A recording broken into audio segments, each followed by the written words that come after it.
عام لوگ وقت ضائع کرتے ہیں، رب کے بندے اپنے وقت کو قیمتی بنا کے رب رسول کو راضی کر لیتے ہیں۔ ہمارے اوقات ضائع ہوتے ہیں۔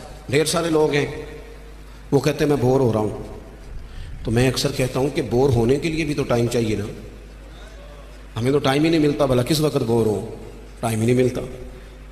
وہ جناب آپ پوچھیں کسی آدمی سے کہ یہاں کیوں کھڑے ہو، کہتے ہیں میں ٹائم پاس کر رہا ہوں، تو میرا کئی دفعہ دل کرتا ہے پوچھنے کو کہ آج آپ نے ایک سپارہ قرآن پاک کا پڑھا ہے؟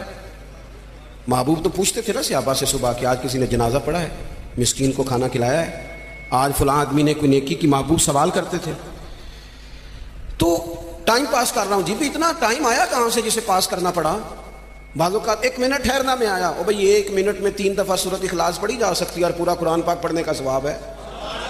آپ نے 1 منٹ کو ایسے سمجھ لیا ہے وقت کا ضیاع۔ یہ بہت سارے لوگ ہیں جو تبصرے کرتے ہیں، فارغ ہیں، کام کوئی نہیں، اس پر بھی تبصرہ، اس پر بھی تبصرہ۔